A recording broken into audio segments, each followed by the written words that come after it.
Hi, Dr. David Vargas here again with Dr. Brian, who's a biological dentist. You've probably seen some of our other videos earlier, but we're going to be talking today about how our respiration can affect our overall health and our gut health. Yes, yes. So, It's very misunderstood. But when you breathe through your mouth, and again, I'm going to demonstrate.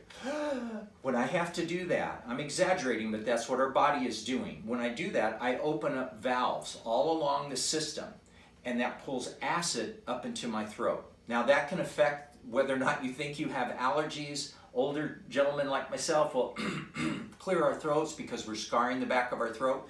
But the less acid in our stomach doesn't allow the food to digest. And I know you teach on the brain-gut health connection. yeah, definitely.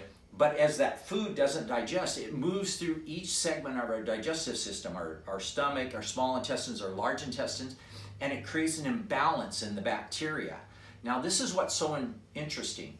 The lining of our digestive tract and that microbiome, the good and bad bugs in balance, represents anywhere from 70 to 90% of our immune system, depending on the research.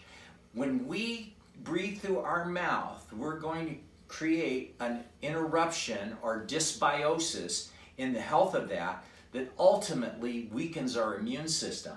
And I know you teach on this, Dr. Vargas. Yeah, well, we have our gut brain health talk that we do, and so much of this information is shared in that. So if you'd like to know more, come to one of our talks. But I think that's so important with the respiration, and we talked a little bit about that ileocecal valve, and also people who can get SIBO, which is small intestinal bacterial overgrowth. How is that affected by the respiration? Thank you.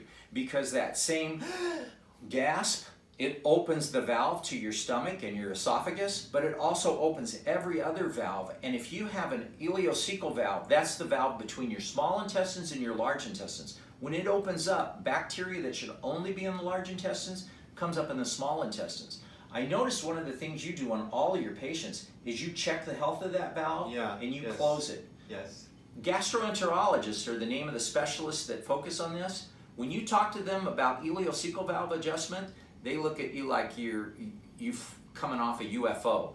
When I try to explain to them about how important airway is, again, they want to give medicine. I've watched you correct that over and over to help them maintain health while you're getting them to breathe naturally. That's a missing link in most chiropractic care and certainly in conventional medicine. Well, it's so important because it also helps a person to be able to eliminate better, and to be able to, get rid of those toxins out of their body.